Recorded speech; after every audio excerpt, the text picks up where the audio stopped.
So I get myself into some pretty weird situations, some of which involve coating 3 friends with maple syrup, shampoo, and honey, and then rolling them in the sand, shrink wrapping an entire classroom of girls, and purchasing 24 sacks of flour from the grocery store, only to dump them all across my patio.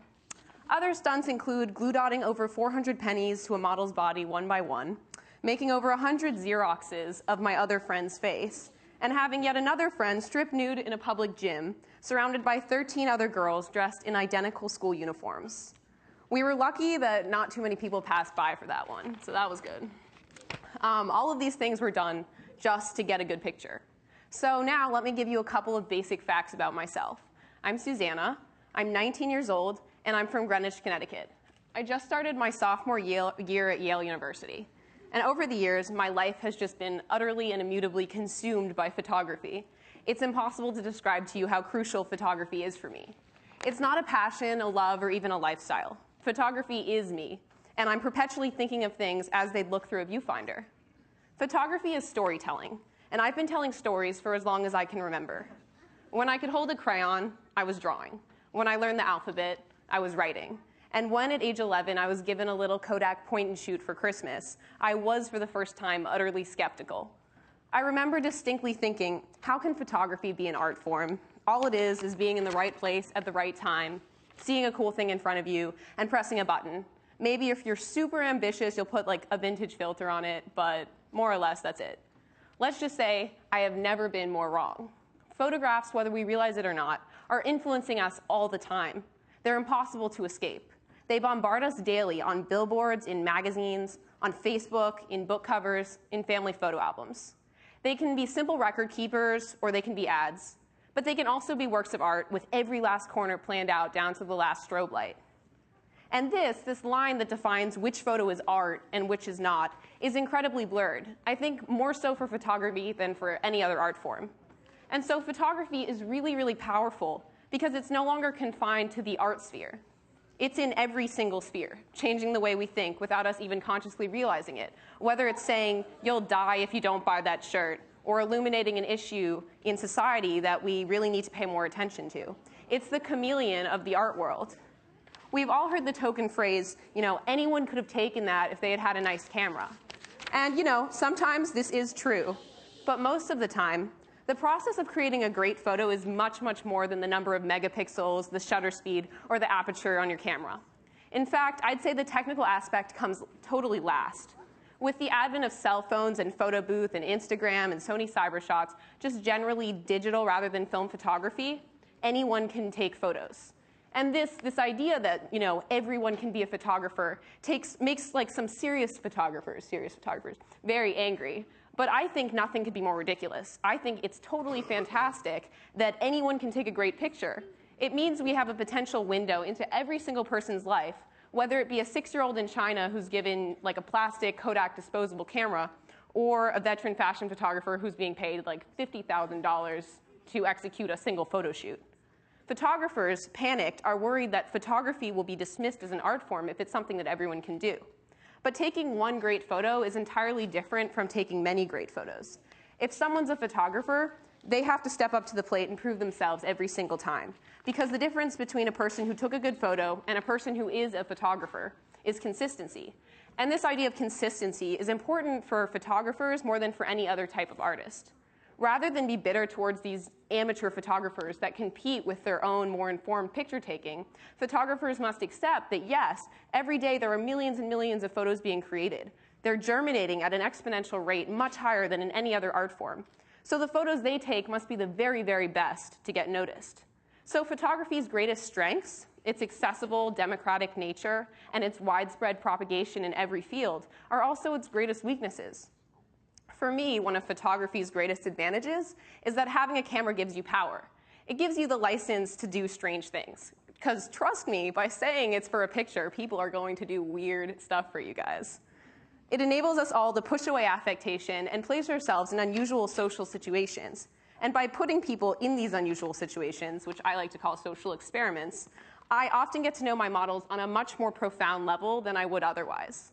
So for me, photography is not just about the picture. It's not about the final product. It's about the process. And for the type of work that I make, it's very social and founded upon the connection that I make with my models. My interest is people, and photography is just the best means to an end for studying people and understanding how they work. And over the years, I've noticed that the more I take photos, the more I realize that photography just creates this unbeatably intimate connection between me and the model, and I just don't get it anywhere else in my life. In this day and age, multitasking is constant, and we're literally incapable of giving people our full attention. Oh, sending a text, what's up, not much, I'm going to check my mini feed on Facebook. It's all good. You get the picture. People are just unable to give 100% of their attention to someone in a conversation. So with photography, I have to give the model 300% of my attention, because when I look through the viewfinder and I close one eye, all that I see is that tiny square in which the model and her immediate surroundings are contained. And as a result, there's an incredible amount of vulnerability for the model. She's really giving herself something to me. And she has to let herself be continuously observed under my magnifying glass, knowing that I'm concentrated on every single thing about her physical appearance, down to the last hair and wrinkle and facial expression that she gives. The photo depends off of our ability to connect, because I may have a great idea and great lighting and a great setup for a photo, but I'm entirely reliant upon the model's body language and her expression. If she can't trust me and we can't make an honest connection, then everything I take is going to be surface deep. So because of this, photography is not only a rush for me, but it's incredibly exhausting, because I have to be totally in sync with another person for hours and hours at a time, down to the last movement of her little finger. And sometimes I realize I've even forgotten to breathe during a photo shoot, because I'm so focused on trying to even read the model's thoughts just through her movements. And photography not only reflects relationships between people, but it also creates them on its own. When I walk down the street, my mind usually strays to the same question over and over again. Which faces would look good in my photographs? Faces fascinate me to no end. And once in a while, I'll see a really, really special face and just get this visceral emotional reaction. I have no qualms going up to these people and saying, I love your face. What's up? I need to photograph you. What's your name? And many of my best friends were made in just this way, which I find strange, because if I were put in this situation, I would be seriously weirded out by that. Interestingly, a lot of the people I'm drawn towards for their face alone are incredibly shy people who find it really hard to open up.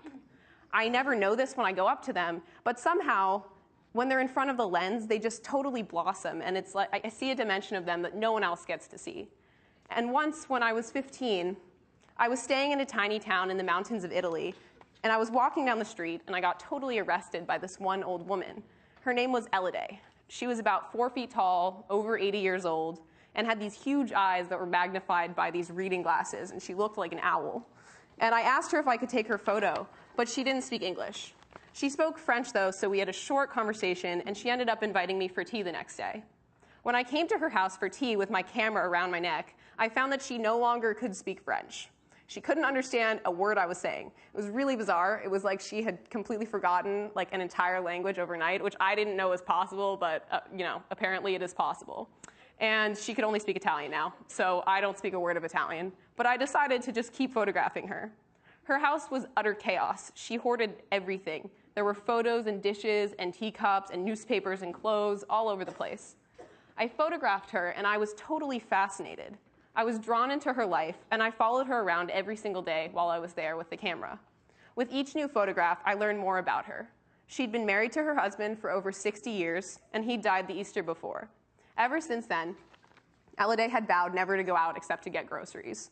She didn't want to leave the house because she didn't want to enjoy anything without the company of Enzo, the love of her life.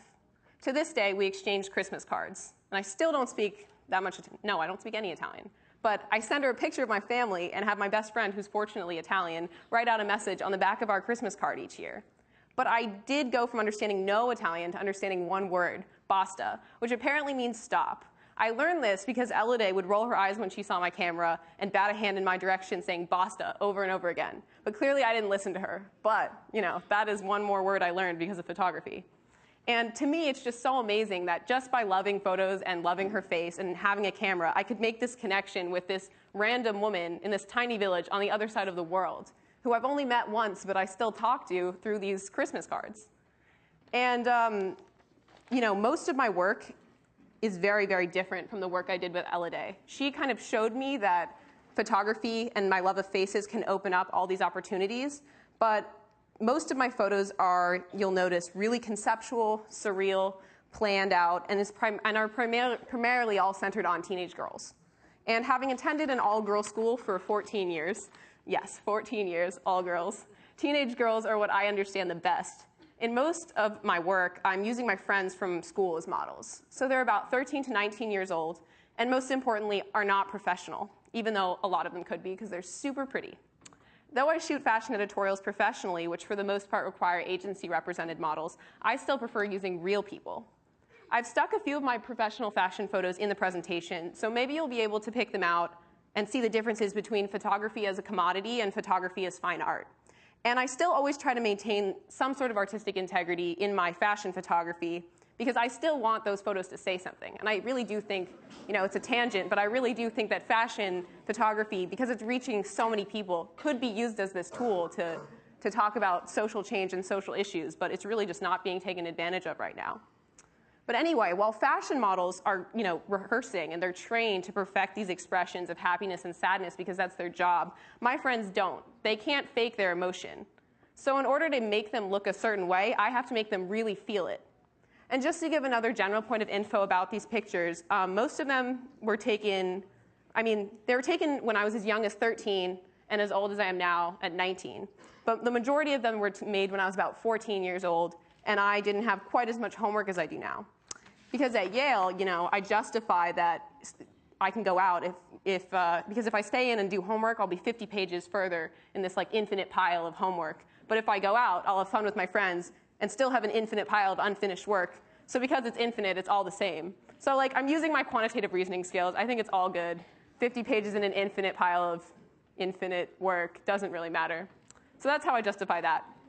Anyway, returning from that tangent, by placing my friends in these surreal contexts, I could transform them into winged creatures, thorned roses, sandcastles, fairies, queens, giving them this newfound importance that they don't have in their daily lives as just, school students, schoolgirls, really. I don't really use much Photoshop. Besides removing blemishes and upping the contrast a bit, almost all of my photographs are straight from camera. For me, it's really fun to trick the viewer. You don't need anything fancy to take a good photograph. Just by cropping or angling something or being creative with some household items, you can create illusions in your backyard. People look at my work and they think that a piece of gift wrapping paper hanging from a clothesbin is actually a wall of gold. And people ask me where I find all these crazy locations to shoot people, and I tell them that 90% of these images were taken in my backyard. And if I'm being especially ambitious, like the driveway or something. I don't believe in beauty for the sake of beauty. When I make a photo, it has to have an intention. Aesthetics are important to make people take the first look, but a photo has to have more than just a pretty girl and nice lighting in a cornfield or a pretty place to make it mean something and to make it art. There has to be substance, a message, or a story to hold the viewer and change them. If there's one thing a story has to have for me, it's this story. And one of the things I hope makes my work more original is that I don't really draw my inspiration from other photography. I feel like what so often happens is that photographers just exhaust the same ideas over and over again because they're continuously drawing from the same sources. And even the idea of a mood board, which is how magazines create editorials, is just grabbing photos from other old editorials and putting them together and redoing them. And a lot of times there's not even a reinterpretation. It's really just let's copy these photos that were from all these magazines. So because I started out as a writer before I started doing photography, I draw my inspiration largely from mythology and literature. So most of my work focuses on themes like metamorphosis, isolation, bullying, God, and time. People always ask me why I chose to go to a school like Yale instead of an art school. Besides being just a complete dork/nerd, it's also because in order for my work to be more informed and more original, I need to draw from other sources. By learning about psychology and biology and philosophy and history and famous stories, I learn more about how people work and how good storytelling works. And that's what will make my work better and more informed. Stuff that's just pretty is plain boring, and photos should really challenge people who look at them and ask them questions. So now, I just said I'm going to stop the PowerPoint, but I guess it was stopped already. I'm going to revisit a few of the photos you saw and just focus on them a little more so that I can give you a better idea of how I go about conceptualizing an image and what I mean about photos saying something. So these 4 photos that I'm going to show you are part of a series that I'm continuously working on. I'm really passionate about social activism, particularly when it comes to bullying in high schools. Bullying has become an epidemic that's so often shoved under the rug or is paid lip service to, but nothing more. And I'm just really, really sick of that. And I'm sick of reading articles, every day in the New York Times or wherever saying, blank has killed themselves, age blank. This is such a shame. Like, we don't need 50-year-olds saying that over and over again and saying it's a shame and it should stop. It's kids who are creating this cruelty, and it's kids who, through photography or through music or through writing, should be saying something about it. Because it's not 50-year-old journalists who are in schools. It's kids that are our age that are experiencing this. And it just seems absolutely bizarre to me that that can even be happening in our schools. So in the first photo, I plastic wrapped a group of my friends. So this was not even a class. Like, I assembled this class. These are all just my friends who, because I wanted to show that even though we're surrounded by people at school or at work in these really, really social environments, sometimes this is when we're at our loneliest. So people may look cheerful day to day, but everyone's in their own bubble and they're absorbed in their own thoughts and their own worries about preserving their reputation. So I also really like to play with words. Like, as an English major, I think it's really interesting that there's this idea of saving your pretty little face, this expression, and being vacuum sealed, and just how people are so afraid of risking their own reputation that they can't even fathom having to kind of put themselves out there and tarnish themselves and their reputation to connect with someone else or to risk their reputation for someone else. And the next three photos were taken in a public gym. My friends and I got up on a Sunday morning and at 9 a.m., which is, I'm sorry, this is miraculous for college students. Sunday on 9 a.m., not possible. And we stood outside the doors until the minute it opened, where we rushed in and we got straight into position, and we really hoped that no one would walk in and throw us out. And I used old school uniforms from my high school and shot in front of a mirror in order to emphasize how easy it is to lose our identities in the face of bullying.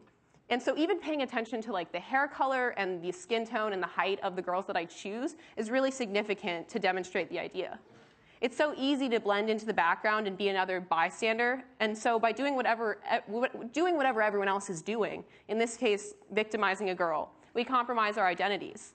I shot the next picture in the wrestling room because I was fascinated by these huge white circles.